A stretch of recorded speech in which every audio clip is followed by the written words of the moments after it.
see he's wrapped in smoke when we have all this other knowledge of Scripture. If you were a son of God, he brings up in these tests. Anthony Morris, once a prominent figure within a globally recognized religious leadership circle, was known for his powerful speeches, firm teachings, and commanding presence that shaped countless followers across the world. From respected authority to sudden controversy and silence, his journey has taken a dramatic turn that few could have imagined. Now, with a final sentence declared and his name echoing through debate and speculation, questions continue to rise about what truly led to this ending and what lies ahead beyond the spotlight today. Let's uncover his surprising story. The search for meaning. Anthony Morris's story did not begin anywhere near religious leadership or public influence. He was born around 1950, stepping into a world that was already changing fast, shaped by uncertainty, conflict, and social unrest in the United States. Like many young men of his generation, his early adulthood was marked not by comfort or stability, but by war. In 1969, during the height of the Vietnam War, Morris served as a military medic. He was stationed in a surgical environment near the Mekong Delta, where wounded soldiers were brought in continuously. Day after day, he worked in operating rooms filled with urgent cases, severe injuries, and life-and-death situations that left little room for emotional distance. It was a reality that demanded strength, focus, and resilience, but it also left lasting scars that could not be easily erased. After returning home, those experiences did not simply fade away. He later described struggling with painful memories from the war, the kind that replay in the mind long after the battlefield is gone. Like many veterans, he carried an invisible burden shaped by what he had seen and lived through. It became a difficult chapter that influenced how he viewed life and meaning. But in the early 1970s, his path began to shift in a completely different direction. After a period of illness and recovery, he came into contact with Jehovah's Witnesses and started studying their teachings. What began as curiosity soon became something deeper. He found answers to questions he had been wrestling with, and in 1971, he made the decision to be baptized. For him, it was not just a religious step, but what he described as a full turning point in life. That same year, his personal life also took shape when he married Susan. From that moment forward, his journey became closely tied to his new faith. What followed was not a short chapter, but a decades-long commitment to religious service, preaching, and organizational responsibility. Over time, this path would carry him far beyond what anyone might have expected in those early years, eventually leading him into one of the highest positions within Jehovah's Witness leadership. War shaped the beginning of Anthony Morris's life, yet he did not allow it to define his identity. Instead, he went on to become part of a religious organization known worldwide. But how far would his commitment take him? And would that commitment be fully recognized by the organization he served? If so, to what extent? Let's find out. The slow rise through the organization. Unlike sudden success stories where leaders appear overnight, Anthony Morris's path moved slowly, step by step, over many years. God's word says in the quoting Proverbs 8:13, "The fear of Jehovah means the hating of bad." From 1971 to 1987, he served as a pioneer in Rhode Island, fully committed to preaching, teaching, and supporting congregations. These were years of constant effort, travel, and discipline, as he built his identity within the organization of Jehovah's Witnesses. In 1987, his responsibilities increased when he was appointed as a circuit overseer. This role was not easy. It required continuous travel between different congregations, offering encouragement, handling organizational duties, and representing higher leadership. For 50 years, he carried out this demanding work, gaining experience and trust within the structure of Jehovah's Witnesses. By 2002, he moved even closer to the center of leadership when he was selected as a governing body helper in the Service Committee. This position placed him near key decision-making processes and showed that senior leaders had growing confidence in his judgment, loyalty, and ability to handle responsibility. Then, in 2005, he reached the highest level available within the organization when he was appointed as a member of the governing body of Jehovah's Witnesses. At that moment, his role changed completely. He was no longer simply supporting the structure, he was helping to guide it. For nearly 20 years, he remained in that position, standing at the center of global leadership, influencing teachings, direction, and decisions that affected millions of members worldwide. During this long period, his voice became familiar to millions as he appeared in broadcasts, conventions, and official videos that reached audiences across many countries. His speeches often focused on loyalty, discipline, and faith, and they shaped how many viewed leadership within the organization. Over time, his presence became one of the most recognizable among governing body members. Yet, with visibility also came attention, and every word he spoke was increasingly observed, discussed, and debated both inside and outside the faith. This combination of influence and scrutiny defined the final chapter of his long service.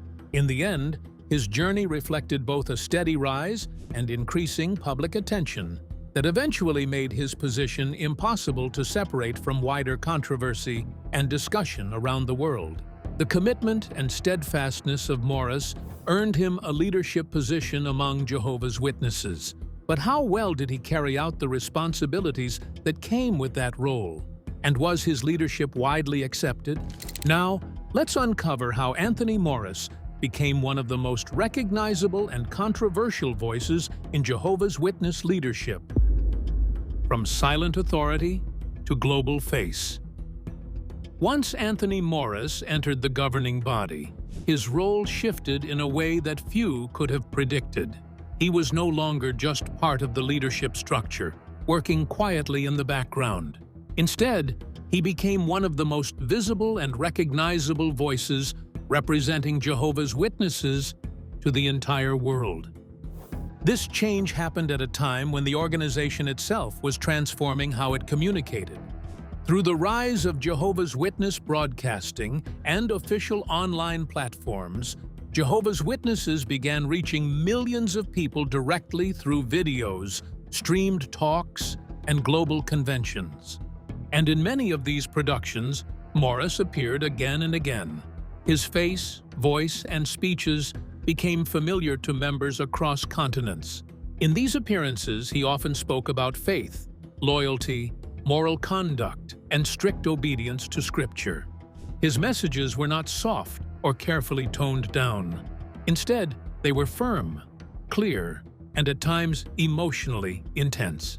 He delivered his points in a way that demanded attention, often using strong examples and direct language that left little room for misunderstanding. To many supporters, this style made him stand out positively. They saw him as someone who spoke with courage and conviction, not afraid to say what he believed needed to be said, even if it was uncomfortable. They viewed him as a defender of strong moral values in a changing world. But not everyone saw him the same way. Critics often described his tone as overly strict or lacking warmth. Some felt his messages came across as harsh, especially when discussing personal behavior, lifestyle choices, or religious discipline. These differing reactions only increased the attention around him, making his speeches widely discussed both inside and outside the organization. As the digital age progressed, Morris's presence grew even stronger. He was no longer just a name within leadership meetings or internal decisions. He became a public face of the governing body itself, appearing in videos that were shared globally and watched by millions. In many ways, he represented the modern image of Jehovah's Witness leadership in the digital era, visible, direct, and far-reaching. Yet this visibility also meant that every word he spoke carried greater weight, and every appearance placed him under closer observation than ever before. Anthony Morris's talks about balancing faith and modern life often drew criticism. But are critics right to call him out for the views he expressed? And which of his sermons are considered the most controversial or too extreme by some people? Now, let's dive into the speeches that divided opinion. From moral guidance to viral controversy. Over time, Anthony Morris became known not only for his leadership role, but also for statements that sparked strong debate both inside and outside Jehovah's Witnesses. As more of his speeches were recorded and shared, certain comments began to attract attention far beyond the organization's usual audience. In some of his talks, he spoke strongly about modern fashion trends. He criticized styles he believed were too revealing or overly tight, especially when discussing clothing worn by young people. He often linked these fashion choices to ideas about modesty and moral behavior, warning that appearance could reflect a person's spiritual condition. While some listeners agreed with his concerns, others felt his words were too harsh or judgmental, especially when applied broadly to everyday clothing choices. He also spoke firmly about education, particularly higher learning. In several talks, he warned young people about the risks he believed were connected to university life. He suggested that higher education could sometimes distract individuals from spiritual goals or expose them to influences that might weaken their faith. These comments were meant, in his view, as guidance to help young members stay focused on religious priorities. However, critics pointed out what they saw as a contradiction. They noted that within the same organization, some individuals in legal and professional roles had received advanced education in universities.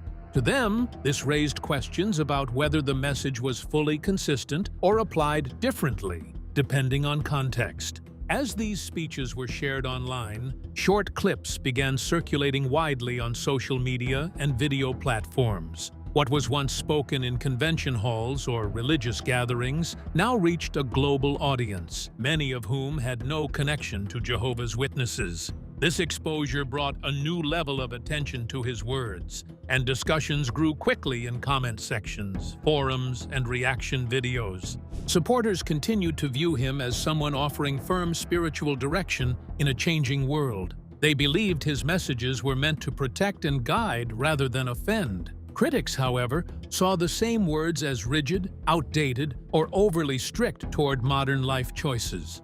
Over time, this growing divide only increased public curiosity. Every new clip added to the conversation, and his voice became one of the most debated within modern religious discussions online. Many of his teachings were criticized as being too rigid and condemning. But did he also live by the standards he preached? Or was he ever found engaging in actions that some people considered inappropriate for a religious leader? If so, what were they? And how did they shape public opinion about him? Let's find out. The viral moment that raises scrutiny. As Anthony Morris became more visible to the public, the attention on him also grew stronger. What was once seen as private religious teaching within a close community was now being recorded, shared, and discussed by people all over the world. Every speech, every comment, and even small parts of his personal life started to gain interest far beyond their original setting. Slowly, his every move became something many people watched and debated online. One of the most widely shared controversies came from a video that showed Morris purchasing a large quantity of expensive alcohol. The footage spread quickly across social media platforms, where it sparked immediate debate. Critics argued that the scene clashed with the image of a strict, morally disciplined religious leader who often spoke strongly about conduct and lifestyle. They questioned whether the behavior matched the message. Supporters, however, pushed back against these claims. They pointed out that alcohol itself is not forbidden within Jehovah's Witness teachings, and argued that the video did not prove any wrongdoing.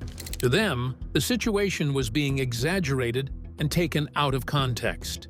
Still, the controversy grew online and became widely known under the name Bottlegate.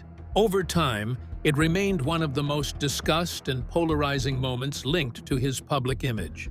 Beyond that incident, Other parts of his speeches also began to circulate widely. Some of his talks included strong visual illustrations about judgment, destruction, and accountability in a spiritual sense. These were intended as teaching tools, but when viewed in short clips online, some people found them intense, emotional, or even unsettling. Without the full context of the original sermons, interpretations varied widely, adding to the ongoing debate around his communication style. At the same time, interest in his personal background resurfaced. Biographical details about his earlier life as a Vietnam War medic were shared again, including accounts of trauma and emotional struggles he reportedly faced after returning home.